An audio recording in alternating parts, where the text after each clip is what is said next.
A paz do Senhor, povo de Deus, sejam todos bem-vindos. Estou começando mais uma escola bíblica aqui pelo canal Casa do Pão. Nessa série estou comentando as declarações de Jesus como eu sou. Hoje vou comentar a declaração ali no Evangelho de João, capítulo 13, versículo 13, onde ele diz assim: Vós me chamais de mestre, Senhor, dizeis bem, porque eu o sou.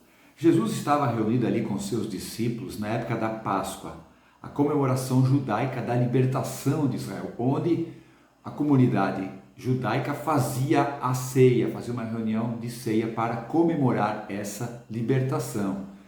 E Jesus estava ali na sua última ceia antes da sua crucificação. Era uma transição do ministério de Jesus antes da sua morte e ressurreição. E nesse momento ali, nessa ceia, Jesus traz um ensinamento tão profundo, tão tremendo, que nenhum dos seus mais próximos seguidores, que era Pedro, entendeu o que Jesus estava fazendo e se recusou a participar, onde que Jesus se abaixa, se cinge de uma toalha e começa a lavar os pés de cada discípulo. Por isso que Pedro não aceitou participar desse ensinamento, porque ele não entendeu o que Jesus estava fazendo, ele não aceitou que Jesus o lavasse. Entenda, não o ato em si de lavar os pés, porque o ato de lavar os pés era um costume judaico presente nas famílias, presente nas casas.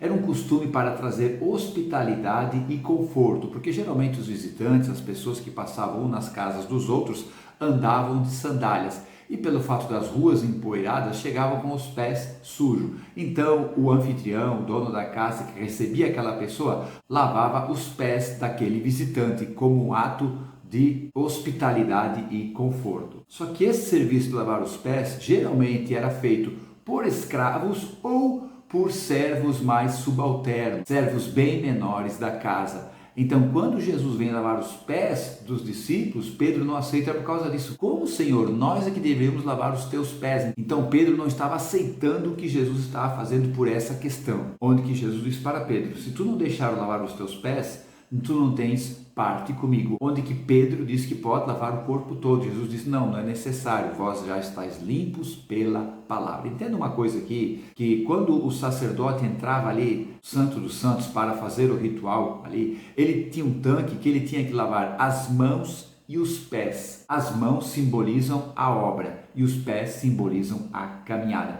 Para nós entrarmos na presença de Deus, não precisamos mais de obras, no caso as mãos, por isso não precisa lavar, mas precisa lavar os pés, a nossa caminhada, e uma lavagem diariamente. E logo depois que Jesus lava os pés dos discípulos, ele pergunta para eles: vocês entenderam o que eu fiz? Porque Pedro foi o único que se pronunciou contra aquela atitude. Mas eu entendo e eu creio que todos os discípulos ali ficaram espantados com aquela atitude de Jesus.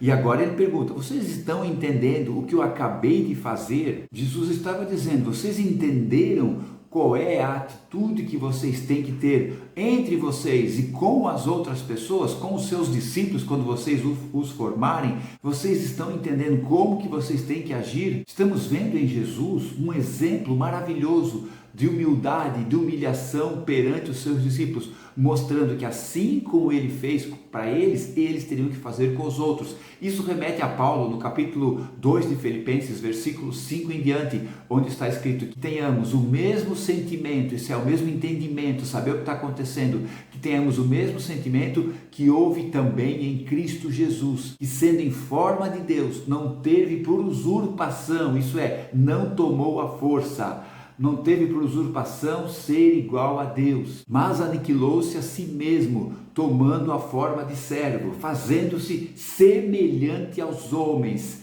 Esse aniquilou-se quer dizer se tornar irreal, perder tudo, todos os seus direitos. Aí diz, tomando a forma de servo. A palavra servo quer dizer escravo, tomando a forma de escravo, o mais baixo dos servos, e achado na forma de homem, humilhou-se a si mesmo, isso é, se rebaixou, tomou a forma de homem, sendo obediente até a morte, e morte de cruz. Então, o mesmo sentimento que Jesus teve ali, conforme Paulo relata em Filipenses, Jesus está dizendo para os seus discípulos: tenham esse mesmo sentimento, ajam dessa forma, uns para com os outros. Então Jesus faz uma declaração para eles entenderem o que eles carregavam e como que devia ser a atitude deles mediante aquilo que eles iam ter de Deus para fazer nesse mundo. Agora entenda o contexto da época. Israel vivia sob o opressivo domínio romano. Os judeus entendiam que eles eram impuros e que isso era uma afronta a Deus, e havia a esperança messiânica. Eles criam que Deus ia enviar um grande libertador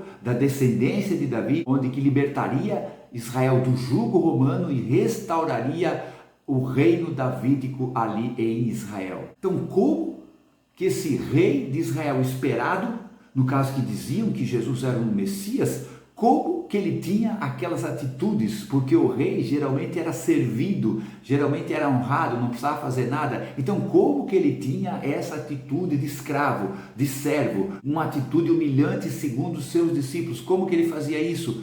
Para dar exemplo. Por isso que depois de perguntar se eles haviam entendido o que ele tinha feito, ele declara mais uma vez o eu sou, onde ele diz no capítulo 13, versículo 13: vós me chamais de mestre e senhor, dizeis bem, porque eu o sou. Essa palavra chamar, vós me chamais, é dar um título, é reconhecer quem ele é. Quando chamam Jesus de mestre, estão dizendo que ele tem total capacidade de ensinar, de instruir, de orientar. O próprio Nicodemos, no Evangelho de João, capítulo 3, o chama de rabi e mestre no mesmo versículo. Quando Nicodemos o chama de rabi, está dizendo meu professor, meu mestre, está honrando ele com o título. E quando chama ele de mestre, está dizendo você tem total capacidade de ensinar. Olha só, um mestre judaico fazendo parte do sinédrio, da corte que cuidava dos assuntos judaicos, chamando Jesus de rabi e mestre.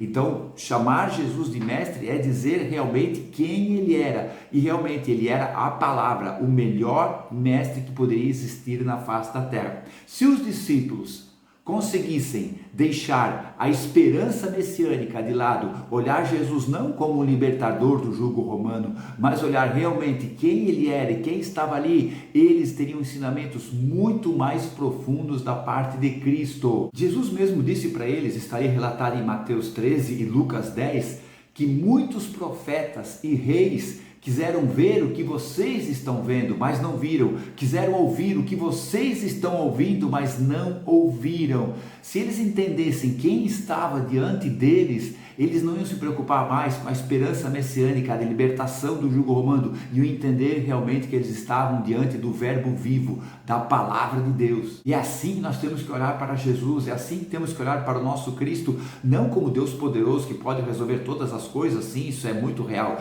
mas principalmente para o Deus maravilhoso que pode dar-nos ensinamentos poderosos para a nossa caminhada cristã nessa terra, para a nossa vida diária com Deus. Por isso que João, que era o mais próximo de Jesus, que encostava a sua cabeça no peito de Jesus e foi o único discípulo a não morrer martirizado, João escreve ali no capítulo 1, versículo 14, dizendo: e o verbo, a palavra se fez carne e habitou entre nós, e vimos a sua glória, como a glória do unigênito do Pai, cheio de graça e verdade. Olha que coisa tremenda esse versículo, cheio de graça e de verdade. Eu posso entender um pouco o que aconteceu ali em Lucas capítulo 24, com os dois discípulos a caminho de Emaús, quando se encontraram com Jesus, e Jesus não lhes fez reconhecer quem ele era, onde que foram partir o pão na sua casa, e ali ele desapareceu diante deles, e disseram um para o outro: não ardia em nós o nosso coração quando ele nos ensinava e abria as escrituras diante de nós? Essa palavra arder quer dizer queimar de uma forma que traga realmente uma comoção interna, para mover o interior da pessoa em direção a Deus. Então eu entendo que Jesus, quando ele diz eu sou o mestre e vocês dizem bem, é muito mais do que isso, porque ele é a própria palavra de Deus, ele é a sabedoria que está relatada ali em Provérbios. Eu posso dizer assim, não que ele é a sabedoria, que ele é o autor da sabedoria que está relatada ali em Provérbios. Agora, quando ele diz, vós me chamais de Senhor, porque eu sou o Senhor, Senhor é alguém que exerce direitos absolutos sobre alguma propriedade ou sobre outra pessoa. É alguém que tem autoridade máxima para mandar, para dar uma ordem e obedecer. Também é um título que os servos declaravam quando aquele senhor chegava diante deles. Eles estavam dizendo assim: olha, você pode pedir qualquer coisa que nós vamos fazer. Isso me lembra Davi, quando ele queria tomar água do poço de Belém, mas não podia porque havia uma guarnição dos filisteus cercando aquele poço. Então os 3 valentes de Davi rompem aquela guarnição dos filisteus e trazem água para Davi, onde que Davi não toma aquela água. Ele diz: tomaria eu do sangue desses homens que foram buscar essa água para mim? Deus não permita que eu faça isso. Onde que Davi derrama a água em terra? Sim, ele está dizendo que o que eles fizeram não valeu nada? Não, ele está oferecendo ao Senhor aquilo que aqueles homens foram fazer, que Davi não era digno de ter aquela água nas suas mãos. Mas só para você entender a questão do Senhor dos seus servos, a importância de servir aquele homem. Os leitores da Septuaginta, que é a tradução grega do Velho Testamento, entendiam que Senhor se referia a Deus. E Lucas traz isso muito forte no seu relato sobre o Sermão da Montanha, depois de Jesus dar ali as suas ordenanças, os seus mandamentos, as suas orientações, e ali no final do Sermão da Montanha, relatado por Lucas, está escrito onde Jesus diz assim: por que me chamais de Senhor, Senhor, se não fazem o que eu mando, o que eu digo? Então, quando ele fala Senhor 2 vezes, mostra a importância daquela palavra e mostra a importância daquilo que Jesus era. E mesmo assim, eles não obedeciam a ele. Então, para vocês verem a importância e o título que essa palavra Senhor representa. Então, Jesus encerra esse ensinamento poderoso que levavam a eles a ter o entendimento do que realmente era ser um verdadeiro cristão, quando ele diz para eles, ali no versículo 14, ora, se eu sou Senhor e Mestre, vos lavei os pés, então vocês devem fazer também, lavar os pés uns dos outros, porque assim como eu dei o exemplo, vocês devem fazer uns com os outros. Não era necessariamente o ato de lavar os pés, mas é o que aquilo representava dentro daquele contexto. João não veio instituir uma cerimônia que deveria acompanhar a ceia. João não veio fazer isso. Ele veio escrever um exemplo maravilhoso do que Jesus estava fazendo diante dos seus discípulos. Como ele podia declarar: eu sou o Senhor e o Mestre, as pessoas jamais pensariam que ele faria aquilo ali. Mas como ele queria mostrar um grande ensinamento maravilhoso para os seus discípulos, ele diz: eu como Senhor e Mestre me humilhei, fiz isso por vocês, façam uns para com os outros. Não é o ato, mas a atitude, o sentimento do coração que devem ter uns com os outros, que no caso é a base de tudo, é o amor. Quando perguntaram para Jesus qual é o grande mandamento, Jesus disse: amarás o Senhor teu Deus com todo o teu coração, com toda a tua alma, com todo o teu entendimento. Marcos acrescenta ainda forças, e logo depois ele diz: e o segundo mandamento semelhante a este é: amem o seu próximo como a si mesmo. Então o amor é a base de tudo. Jesus não veio ali em Israel trazer um governo terreno, político, poderoso para acabar com Roma. Ele veio trazer o ser humano de volta para a comunhão com Deus. Por isso que ele pode dizer: eu sou o Senhor, eu sou o Mestre. Glória a Deus, glória a Deus. Muito obrigado por ter acompanhado essa aula, essa lição, esse breve comentário.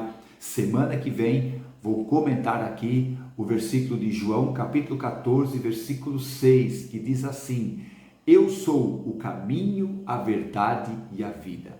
Amém? Eu aguardo você, fiquem todos na paz. Tchau.